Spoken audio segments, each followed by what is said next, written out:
Yaurana, je suis ravie de vous retrouver sur TNTV pour le journal. Voici les titres de ce jeudi 30 octobre. Hawaii Kinui va à une deuxième victoire pour les postiers. OPT s'impose face à Shell lors de la deuxième étape contre Reiatea et Ta'a. Une course intense, rythmée, pleine d'engagement et de belles images à découvrir sur TNTV. Saison cyclonique en approche. Météo France publie ses prévisions. Un risque faible à modéré, mais des phénomènes météo pouvant être parfois marqués. Les détails dans un instant. Et dans ce journal, nos équipes vous emmènent à Fa'a. L'association Rimaheri célèbre 40 ans d'engagement pour l'inclusion et l'accompagnement des personnes en situation de handicap. De la détermination, du courage et beaucoup de fierté polynésienne dans Teara Sport. Oriano Tefau nous rejoint pour faire le point sur nos sportifs du Fénois engagés à l'international.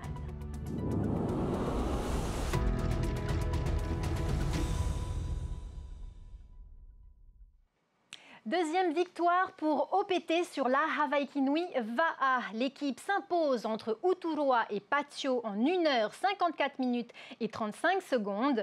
Une course intense à seulement 4 minutes du record signé EDT Va'a en 2013. Shell et Air Tahiti sont en embuscade au classement général. Nicolas Pérez. Pas de record pour cette deuxième étape, mais les favoris ont confirmé leur forme. Avec un équipage totalement renouvelé, Team OPT s'est octroyé une nouvelle fois la victoire. Repris à la mi-course par Shell Va'a, les postiers ont su trouver un nouvel élan en fin de course, laissant une nouvelle fois le club au coquillage à la deuxième place. Dans la course, tout peut arriver. Donc à ce moment, il fallait resserrer et puis se refocaliser sur nous. Vous avez carburé à la fibre aujourd'hui? Je ne sais pas si on peut dire ça, mais bon, ça a plutôt bien marché pour nous. Et puis bon, tant mieux, merci Seigneur. À noter la belle performance du club de Bora Bora qui se hisse à la troisième place de cette étape. Seul représentant des Raromatei sur le podium, Popora Te Hoemamu a tout donné. On est tombé un peu sur le courant vers l'entonnoir, mais on n'a pas baissé les bras.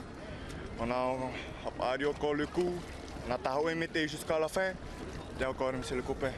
Légère contre-performance pour la team Air Tahiti, qui avait fait une belle entame, mais s'est fait distancer à la mi-course par les favoris, tombant jusqu'à la 6e place. Ils sauvent néanmoins leur 3e place au général en accrochant une 4e position au terme de cette deuxième étape. On a pas trouvé notre feeling aussi. Oui, on est bien sorti. Ensuite, on a essayé de maintenir notre train, mais on ne retrouvait pas notre posée de l'entraînement aussi.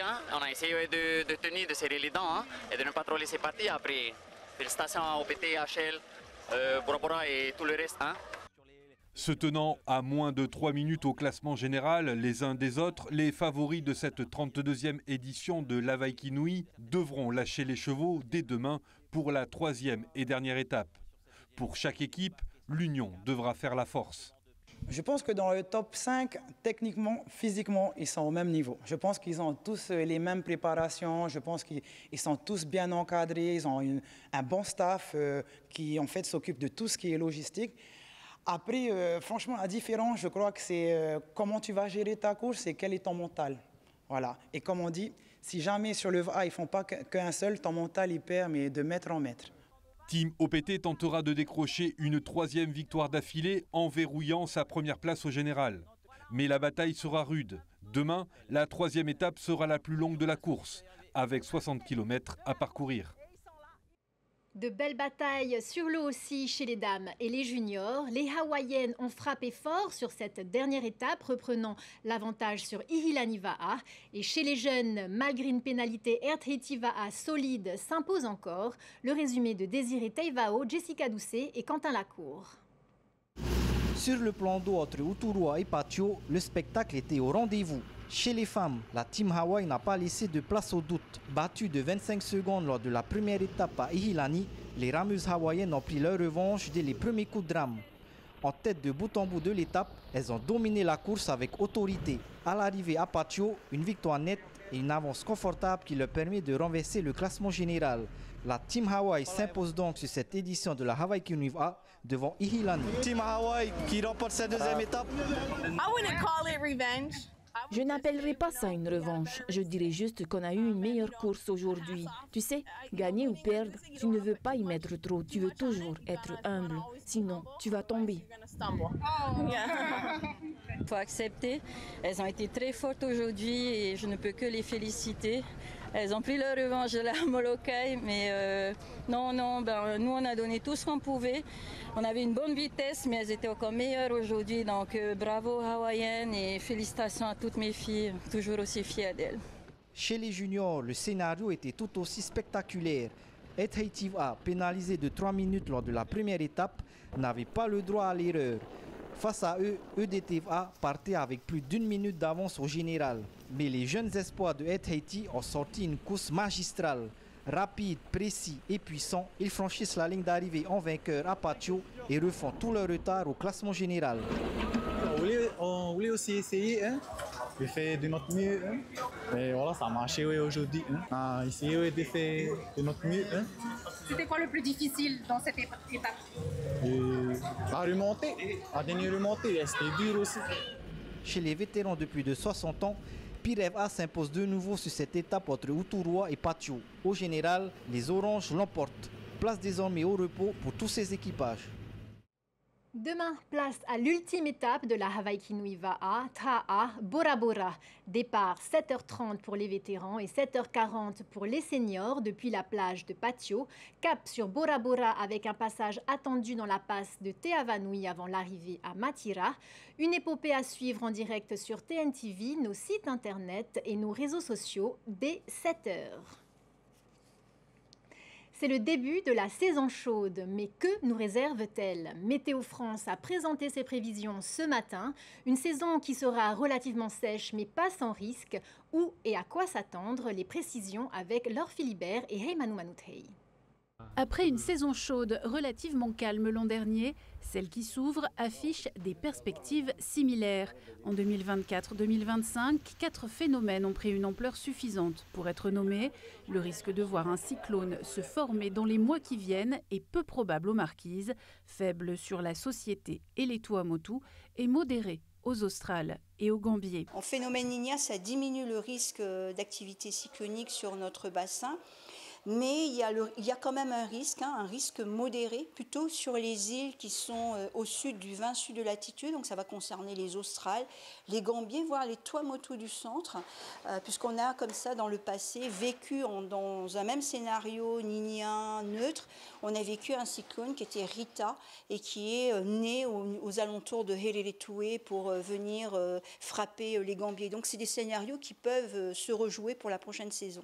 Quant aux précipitations, Météo France prévoit un déficit sur la quasi-totalité du territoire, hormis les Australes, mais il faut s'attendre à des épisodes ponctuels de fortes pluies au niveau de la zone de convergence du Pacifique Sud, le long de l'axe Société-Gambier. Les cumuls de pluie qu'il va y avoir sur les 6 prochains mois, on voit que sur les Marquises et Tuamotu du Nord, on aura plutôt un déficit de pluie, alors que sur les Australes du Nord, on va avoir un excédent de pluie. Et au contraire, sur la Société, voire l'extrême sud des Australes, notamment Rapa, on a des cumuls de pluie qui sont de saison. La dernière dépression tropicale formée dans le bassin avait été baptisée Tam. Les prochains phénomènes s'intituleront Urmil, Vaianu et Wati. N'attendez pas une dégradation de la situation météo pour constituer ou vérifier votre kit d'urgence. La protection civile rappelle qu'il est utile de prévoir une réserve d'eau et de nourriture, mais aussi une trousse de premiers soins, une radio, une lampe de poche et des outils. Il est également prudent de prévoir un sac avec vos documents importants, une photo de vos biens de valeur, un double des clés, de la monnaie et des vêtements propres. Après la vigilance climatique, place à l'action. Titouan Bernico, le fondateur des Coral Gardeners, figure dans la liste du Time Magazine des 100 personnalités les plus influentes pour le climat, aux côtés notamment du roi Charles III, du président brésilien Lula ou encore de l'acteur Samuel L. Jackson. Une reconnaissance mondiale pour une initiative née dans nos lagons. À Fa'a, l'association Rimahere célèbre ses 40 ans. Créée pour accueillir, former et accompagner des personnes en situation de handicap, elle est aujourd'hui une référence du social en Polynésie, un lieu devenu comme une famille où l'on défend chaque jour la dignité et l'inclusion. C'est un reportage signé Mereteato et Jeanne Tinorua. En 40 ans, Rimahere s'est considérablement développée. Aujourd'hui, plus de 70 personnes ayant un handicap mental trouvent chaque jour, grâce à l'association, un cadre bienveillant et un projet de vie. On a commencé avec un tout petit local et aujourd'hui, 40 ans plus tard, on a 6000 m², on a un pôle d'hébergement avec un nouveau bâtiment, des bâtiments administratifs. On accueille plus de 72 personnes en journée et 24 en hébergement. Donc pour moi, c'est une belle évolution. Au fil du temps, l'association a su créer un environnement adapté où chaque personne trouve sa place à travers le travail, l'artisanat ou la nature. J'aime être ici et j'aime bien être entourée entre tous les gens et plus les malades. Ça te fait des amis alors? Voilà. Là maintenant, je suis dans les plantes. Et comme j'aime les plantes, ça me permet d'avoir des sous et de vivre normalement comme les gens. Ici, on apprend à cultiver, à partager, mais aussi à s'épanouir dans un quotidien structuré. Tu vis ici? Oui, je vis ici. Je vis en haut. Ça fait combien de temps? 7 ans. Tu t'occupes comment alors ici? Oh, j'ai fait des choses. Comme quoi par exemple? Comme les plantes. C'est bien le fait pour toi d'être ici, ça t'apporte quoi? Ah, c'est bien. Des collègues qui m'aident beaucoup. Cette mission, elle repose aussi sur une équipe d'encadrants engagés, souvent discrets mais essentiels au parcours de chacun. Ça représente beaucoup pour ce centre, mais surtout beaucoup pour les usagers. Hein. Au moins, ils ont une suite après on va dire leur cursus scolaire qui n'est pas ordinaire. Hein. Donc oui, 40 ans quand même, moi je dis chapeau. 40 ans d'histoire, de solidarité et d'humanité. À Rimahere, chaque journée est une victoire et chaque sourire une raison de poursuivre la mission que l'association s'est assignée. Côté culture, le Tahiti Tattoo Fest 2025 s'est ouvert ce matin au Hilton Tahiti. Une célébration du tatouage polynésien entre héritage et modernité. Plus de 50 artistes locaux et internationaux, dont 6 maîtres du tatouage traditionnel, sont réunis pour 4 jours de concours, conférences et concerts. Parmi les invités, le Canadien Steve Peace et Kalehua Krung, artistes et militants hawaïens. Vous avez jusqu'à dimanche pour en profiter. Et on retrouve à présent Oriano pour notre page Théara Sport. Il nous rejoint sur le plateau avec des nouvelles de nos athlètes à l'étranger.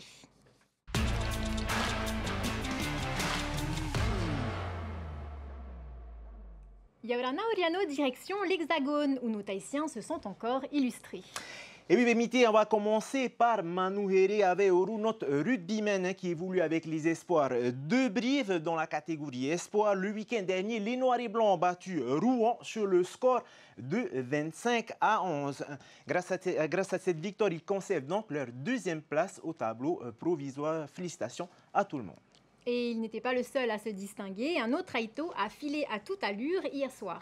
Exactement. Cyclisme, cette fois-ci, Toanouye Tanetoa, jeune cycliste formé à Tahiti, aujourd'hui au Krebs de Toulouse, participé au championnat de France sur piste sous les couleurs de la sélection d'Occitanie. Il a décroché une belle 3e place, comme vous pouvez le voir ici, dans l'épreuve de l'Omnium. Et l'aventure continue puisque plusieurs courses l'attendent jusqu'à dimanche. Faitoito à notre athlète. Cap sur Moorea pour parler équitation. Oriano, la prestigieuse Coupe du Pacifique, a réuni les meilleurs cavaliers de la région. Et bien sûr, nos représentants du Fénois étaient de la partie. Exactement, Miti. Cette compétition a rassemblé plus exactement l'Australie, la Nouvelle-Zélande, le Vanuatu, la Nouvelle-Calédonie, bien entendu la Polynésie française. 4 jeunes espoirs ont représenté le Fénois, Maëlia Barbotin, Maëlie Bouillet, Kenzo Esposito et Camille Lebeau qui ont fièrement défendu nos couleurs. Et ils n'ont pas démérité, Oriano. Absolument, nos cavaliers ici, une très belle 3e place, eux aussi juste derrière le Vanuatu et l'Australie qui s'imposent pour la première fois dans cette compétition. Une superbe expérience pour nos jeunes du Fénois immergés au cœur du haut niveau océanien.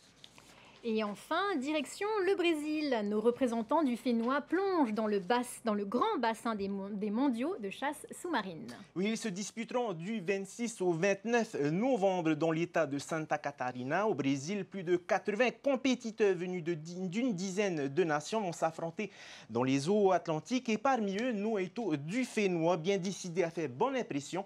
Une délégation de 18 personnes avec 7 athlètes. La sélection féminine a rejoint les garçons déjà sur place le week-end dernier. Là-bas, il faudra s'acclimater, repérer les zones de chasse et se préparer dans les mêmes conditions que la compétition, comme nous l'explique un des capitaines des équipes tahitiennes. On l'écoute.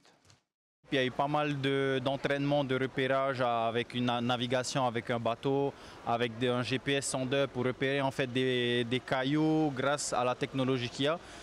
Pourquoi? Parce que l'objectif qui sera effectué au Brésil, on va naviguer sur une zone assez large et justement pour économiser nos athlètes filles comme hommes aussi qui seront là-bas, on utilisera le GPS sondeur pour repérer les cailloux, les patates qui peuvent être intéressantes. Et une fois qu'on repère ça, on pointe. Après, il y a tout un travail en fait en dehors de l'eau et aussi sous l'eau. Sous l'eau, ce sont les athlètes. Et en dehors de l'eau, ce sera les capitaines suiveurs.